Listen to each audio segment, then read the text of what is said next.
G'day guys, welcome back to another tipping video on the channel. Today I'll be going through my round 18 predictions and my big calls. As usual, so let's quickly go through round 17 and see what occurred. It was a fairly easy round, I feel, for most people to tip. I ended up doing quite well, getting the first 8 games correct. I did tip Richmond. I was close as well with my margin. I tipped them by 7, they won by 13. Again, with the Dogs v Pies game, I tipped Collingwood by 7, and they won by 12 points. So, again, fairly close. And then, obviously, Brisbane got the job done. GWS were too strong for Hawthorn. Melbourne beat St Kilda in a low-scoring affair. And, again, I was pretty close with my margin. I predicted Melbourne by 18. They won by 21. So, yeah, it's pretty close. Again, pretty close with Port. And then on the Sunday, I managed to get the first 2 correct in Geelong and Essendon in a bit of a shootout against the Crows. And then, disappointingly, I tipped Fremantle at the end of the round and they lost to Carlton. And they were pretty disappointing, I've got to say. And yeah, in the end, 8 out of 9 tips, I still take it, even though I could have easily gotten them all correct, and I'm still pretty pissed off that I didn't end up getting them all correct. And seeming most people probably did get all 9 correct. I did go with a bit of a 50-50 for the Richmond-Sydney one, and I was, happy to get that one. But yeah, anyways, let's go through the big calls now for the start. I went with Sydney versus Richmond. I went with both teams score a combined of 160 points or less, and they both did. I believe they combined for about 150 something. So again, I was pretty close there, and I'll definitely take it. A good start to the round. And then Collingwood versus Bulldogs. I predicted Moore to have 15 or more marks, and he did not. That was always going to be a very difficult task. Same with this one, actually. I went with Danaher and Cameron to kick 12 or more goals. They combined for 0. Absolute donuts. Probably one of my worst big calls I reckon I've ever done, really. And in GWS versus Hawthorn, I predicted Toby Green to kick 3 or more goals. And I believe he was goalless. So again, another shocking call. Gettable, but shocking.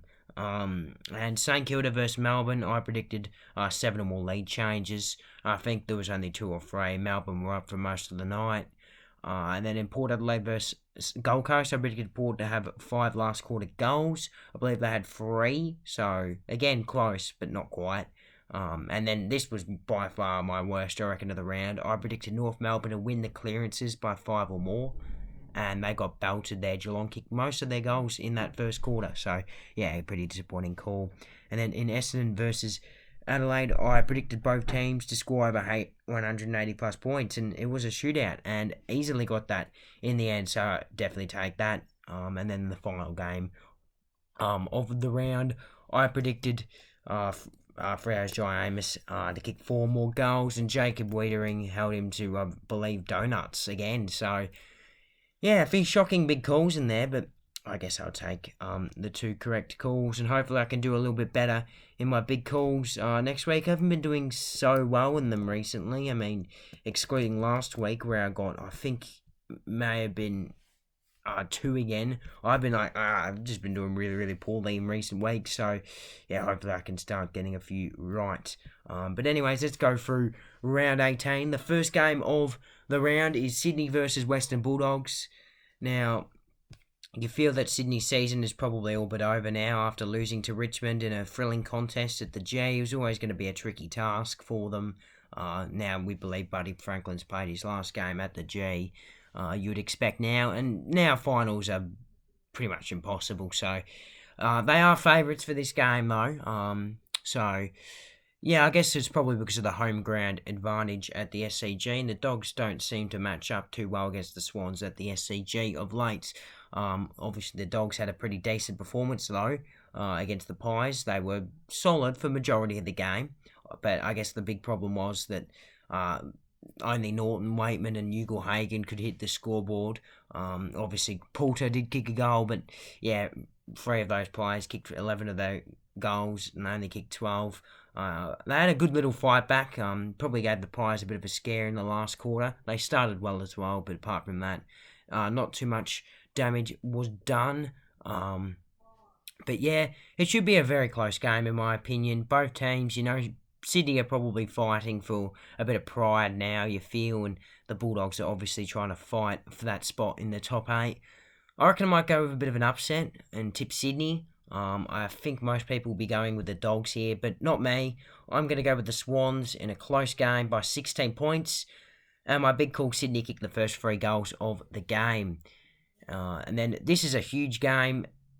Got absolutely so much expectations. Just going to be a huge game. Melbourne versus Brisbane at the MCG. Going to be high stakes footy you'd expect. Obviously Brisbane, we all know that they've got a bit of an MCG hoodoo, and they've only won one of their last 14 games at the G. Chris Fagan came out after their Hawthorn game, which was their last appearance at the G, saying that he does not know if his side can win at the MCG, and they probably can't really. It's just a hoodoo that they've had for so long, and they just need to break it. Obviously, they kind of did break it last year in the semi-final against Melbourne, but they lost, like I said, about a month ago now to Hawthorn at the G. Hawthorn haven't been going so well as well. But apart from that loss, Brisbane's form has been absolutely superb. They just did what they had to do against West Coast. They weren't superb. Obviously, Jack Gunston returned from his little spell, kicked 6 goals and probably was best on. Lachie Neale's making a late surge for the Brownlow, so they're in absolute flying form at the moment. And Melbourne are the complete opposite. They probably, in my opinion, didn't really deserve to win against St Kilda. Obviously, their forward line was a big improvement, which is weird because on paper, their forward line was not only small, but it just didn't look so well. And, I thought with the Fridge going out, you feel that Petrarca had to play forward, and he certainly did. And he kicked 4 goals and proved to be the difference in the end for the Saints, who did miss their chances and also were rattled with injuries for the night. I believe they had 3 or 4 injuries, 4 now. I think it was 3 out for the game. They were down to 2 at half time, so it was always going to be difficult for the Saints. Stephen May was intercepting absolutely everything as well. If the Saints just didn't kick it to him, then it may have been even closer. But the D's got a pretty important 4 points, and you'd think they're still a top 4 side. Again, I might go with an upset here and tip Brisbane. Even though Melbourne were favourites, I still think Brisbane deserve to be favourites. They're in the better form. They're the better form side. Even though they don't match up well at the G, I feel like they can finally maybe break this hoodoo and start to perform a bit better at the G. So I'll go the Lions in another pretty good high-stakes game of footy by 12 points, and my big call, Dees score 70 points or less. Now, the first of the 5 Saturday games, going back to the old way of doing it with 5 Saturday games, which is good to see. And the first is Collingwood versus Freo at the G. It should be a very, very intriguing matchup, especially seeming Freo have to win to make finals. They lose, they're officially over. And, Collingwood haven't lost a game in a bit, and, they're in some pretty good form. 14 wins, 2 losses, probably the flag favourites, you almost say. Jamie Elliott's in form now.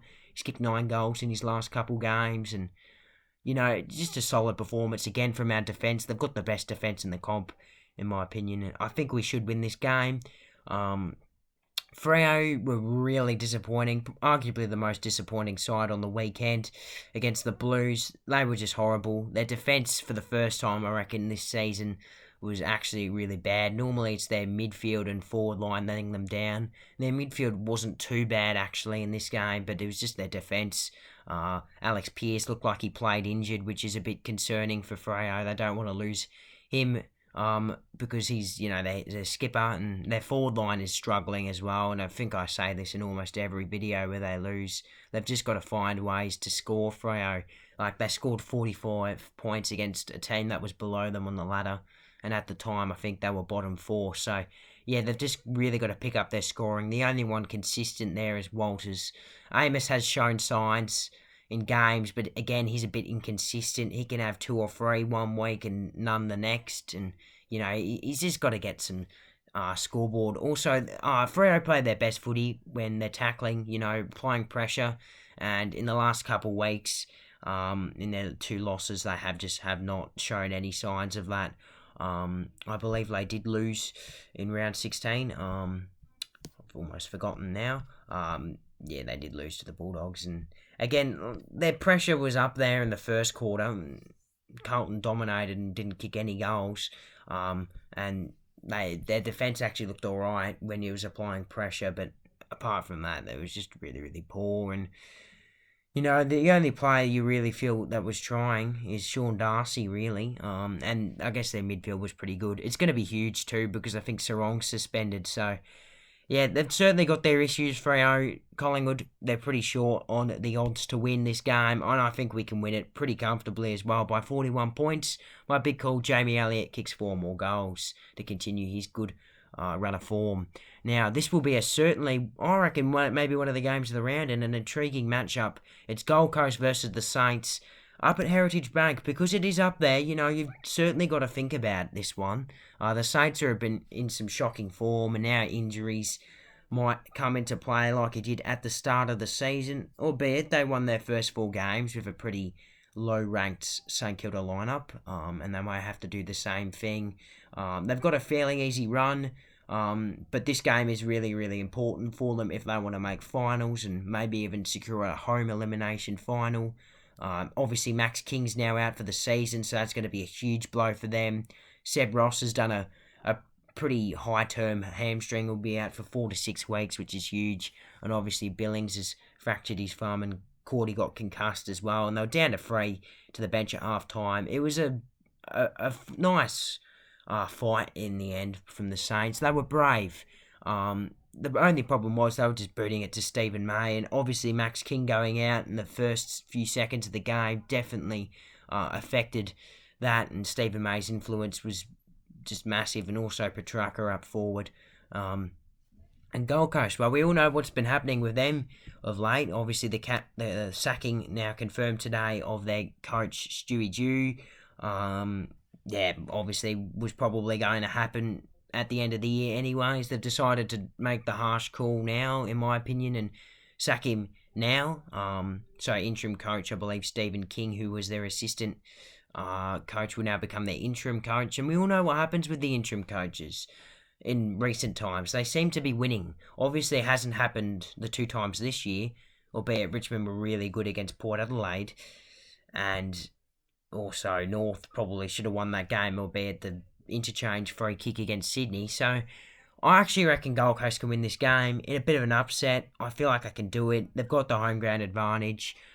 These 2 teams always seem to play in thrillers in recent times as well, so I'll go the Suns by 4 points in this one. My big call, the lead never goes beyond 18 points.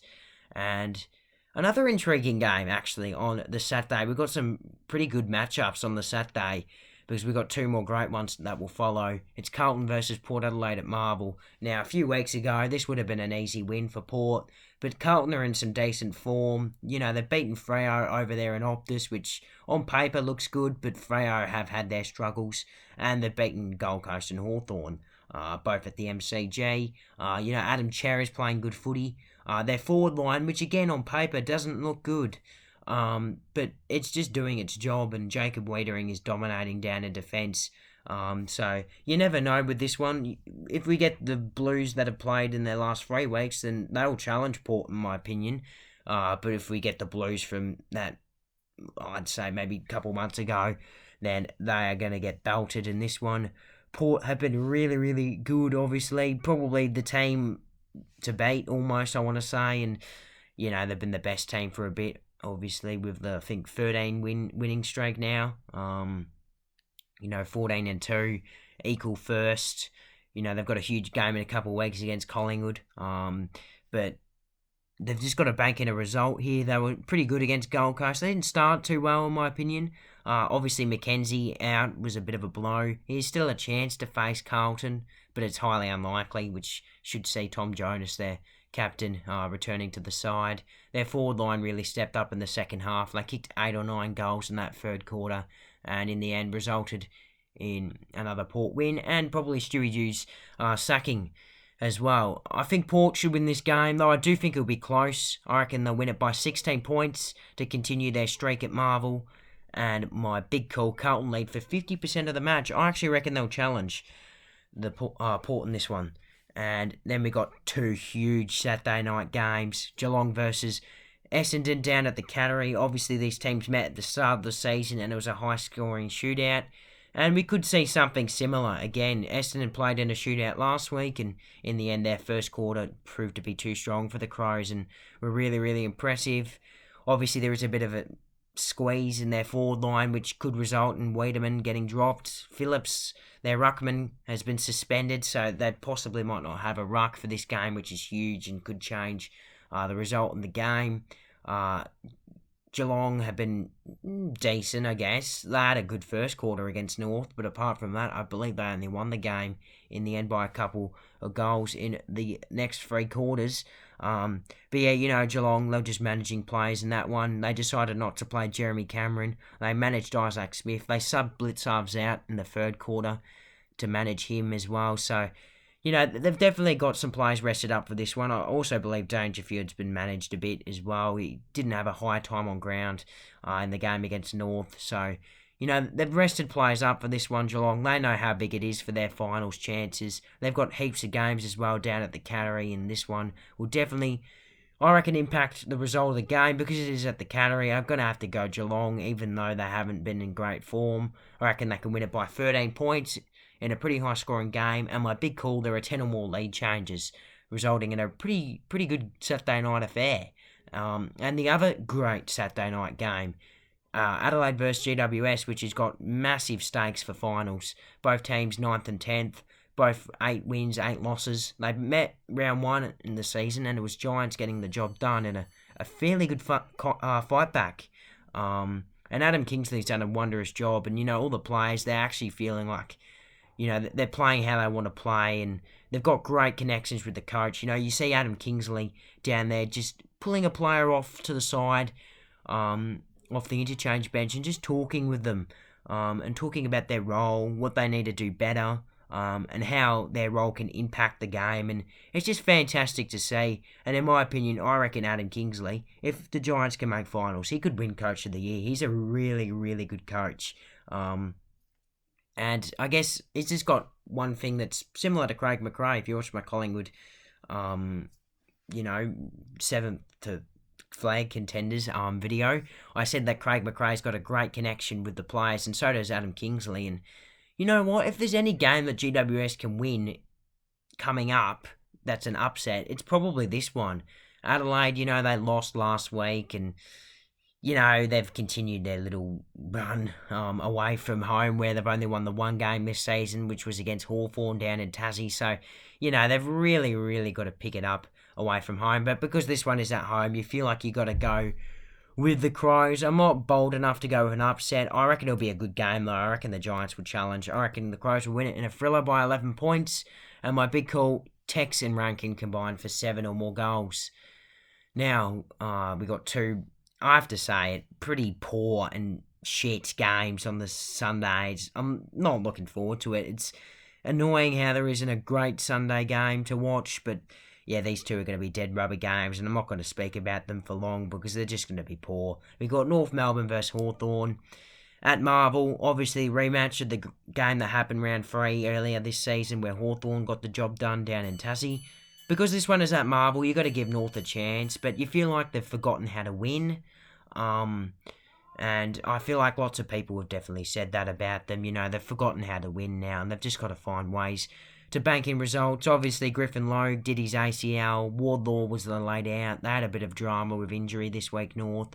It was good to see the son of Boomer Harvey debut. I believe his name was Cooper Harvey. Kicked a goal on debut. Again, Sheezel was good, and a few of the younger guys as well looked good. Ford and Jerry. So, again, their rebuild is going alright in my opinion, even though they're not winning. Zerha and Larkey, again, were probably the standouts. And, apart from the first quarter, they're actually alright. I guess we've seen a lot of the senior leaders as well make mistakes, which is pretty disappointing, seeming how much the young fellas are trying and the senior fellas are letting them down. Goldstein was dropped, Zeeble was dropped to the sub. Luke McDonald, who's their co-captain, just wasn't trying. Luke Davies-Uniacke, there was a moment in the game in the centre of the ground where he just tried to slap the ball, and he ended up basically missing the ball, and it just looked absolutely shocking when rewatching it. And yeah, I reckon Brett Ratten might be making some harsh decisions maybe for this game, and maybe dropping some of the senior players. Obviously, one of their better ones, Griffin Logue's done an ACL now, so their defence doesn't look so good on paper. And Hawthorn, they were good, they were respectable against GWS. Not much to say about them. They were good in the middle. They got James Sicily back. Always seems to help with the leadership and defence. I'm just going to go Hawthorn, go safe here. By 6 points, I reckon it'll be a tight one, and an intriguing one, actually. My big call, Larkey and Lewis combined for 7 or more goals.